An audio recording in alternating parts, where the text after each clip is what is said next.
জাতীয় বিশ্ববিদ্যালয়ের অধীনে তুমি কোনো একটা সাবজেক্ট নিয়ে পড়াশোনা করছো, সেক্ষেত্রে তোমার অবশ্যই জানা দরকার যে কোন কোন সাবজেক্টে সবচেয়ে বেশি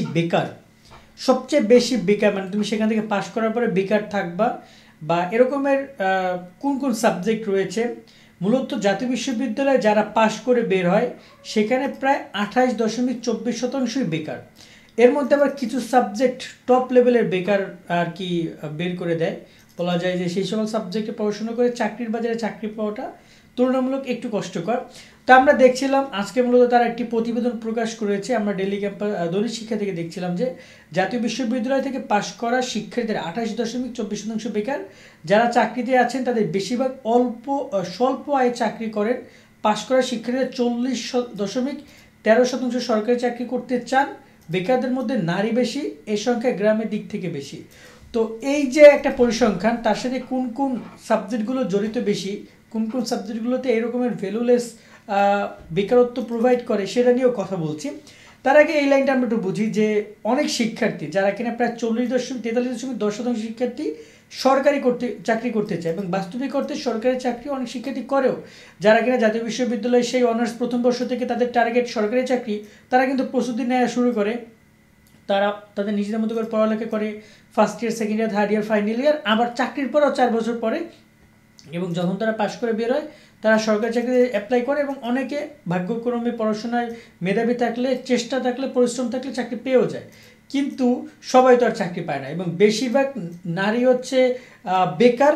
এবং এখানে গ্রামের দিকে সংখ্যাটা বেশি, কারণ হচ্ছে জাতীয় বিশ্ববিদ্যালয়ে যে 608টি কলেজ রয়েছে, সেই কলেজগুলো অনেকটাই কিন্তু গ্রাম পর্যায়ে কলেজ রয়েছে, যার কারণে গ্রাম পর্যায়ে কলেজগুলোতে অনেকেই পড়াশোনা করে, তারা সেখানে আর পরবর্তী তারা ঢাকায় ওঠে না বা শহর এলাকায় ওঠে না, তারা ওখানে বেকারি থেকে যায়, এবং যার মধ্যে নারী সংখ্যা রয়েছে। দেশের সরকারি বেসরকারি মিলে 608টি কলেজ জাতীয় বিশ্ববিদ্যালয়ের অধীনে। এখানে বলা হচ্ছে গবেষণা থেকে করা হয়েছিল, যেখানে 100টি কলেজ বেছে নিয়েছে তারা। এছাড়া 1340 জন পাশ করা শিক্ষার্থী পড়াশোনা করছে, 670 জন অধ্যক্ষ, 61 জন চাকরিদাতা, 100 জনের উপরে এই জরিপটা করা হয়েছে। গবেষণায় দেখা গেছে যেসব বিষয় থেকে পাশ করে সেগুলোর মধ্যে সমাজবিজ্ঞান, মানবিক, ব্যবসা বিভাগের শিক্ষার্থী বেশি। মানে যারা কিনা পাশ করে সেই সব বিষয়গুলো হচ্ছে মানবিক এবং ব্যবসা বিভাগ, আর বিজ্ঞান বিভাগের পাশের সংখ্যাটা খুবই কম। আর জাতীয় বিশ্ববিদ্যালয়ের অধীনে কলেজ থেকে পাশ করার পর স্বীকৃতি 42.29% বেতনভোগী, এবং নিজেই উদ্যোক্তা 16.24%। এটা খুবই একটা ভালো সংখ্যা, যে অনেক শিক্ষার্থী যারা কিনা পড়াশোনা করে নিজেরা উদ্যোক্তা হয়ে যায়। তারা তাদের গ্র্যাজুয়েশন কমপ্লিট করবে, বিয়ে করতে যাবে, ছেলে কি করছে, ছেলে ব্যবসা করতেছে, এবং ছেলে অনার্স বা মাস্টার্স পাস, এটা জন্য বলতে পারে। এই জন্য উদ্যোক্তারাও এই কাজগুলো করে। কিন্তু তাদের উদ্যোক্তা হওয়ার লক্ষ্য হিসাবে যে আমি ব্যবসা শিখবো, তাই আমি ব্যবসা নিয়ে পড়বো, এরকমই কিন্তু খুবই কম।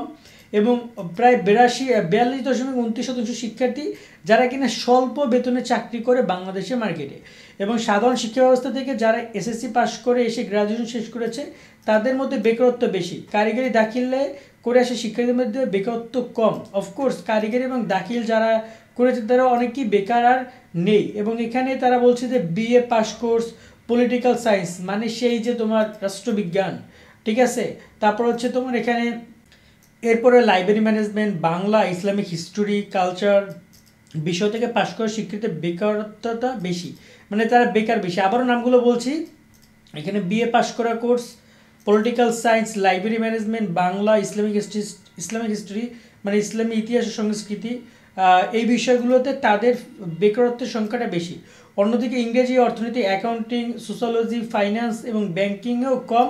মানে এই সকল সাবজেক্ট একটু মোটামুটি কাজে ভালো মার্কেটে, ভালো অনেক শিক্ষার্থী যারা কিনা চাকরি করছে সেই এগুলোতে বেশি, বেকারত্ব হার কম। এবং এখানে বলা হচ্ছে সব কলেজ থেকে যারা পাশ করেন তাদের মধ্যে সত্যি শিক্ষকতা পেশায় যুক্ত হন। অর্থাৎ এই অনার্স মাস্টার্স করার পরে কিন্তু অধিকাংশই কিন্তু শিক্ষকতা পেশায় যুক্ত হন। যখন আমরা সাবজেক্ট রিভিউ ভিডিওগুলো করছিলাম সেখানে কিন্তু আমরা বলছিলাম বারবার যে তোমরা প্রাইমারি, হাই স্কুল, তারপর কলেজ, বিশ্ববিদ্যালয় পর্যায়ে শিক্ষকতার সুযোগ রয়েছে, এবং সেটা জাতীয় বিশ্ববিদ্যালয়ে অনেকটা ভালোই বলা যায়। নিবন্ধন দিয়ে ভালো শিক্ষকতা পেশা তোমরা যেতে পারো। আর এরপর পেশা হিসেবে আছেন অফিসার অথবা অ্যাসিস্ট্যান্ট অফিসার পদ। এর থেকে উচ্চ পদে খুবই কম আছে, এবং পরবর্তীতে ধারাবাহিকতা, এই যে অফিসার বা অ্যাসিস্ট্যান্ট অফিসার, এগুলো ধারাবাহিকতা করে আস্তে আস্তে বড় লেভেলে যাওয়া যায় পরিশ্রমের মাধ্যমে, মেধার মাধ্যমে।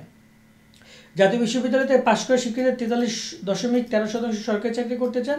এসব কলেজের সমস্যা হিসেবে গবেষণা হয়েছে যে কলেজগুলো মানসম্মত নয়, শিক্ষার্থীর উপস্থিতি খুবই কম, শিক্ষকদের ইনসেনটিভ এবং প্রশিক্ষণের অভাব, চাকরির বাজারমুখী শিক্ষা কম।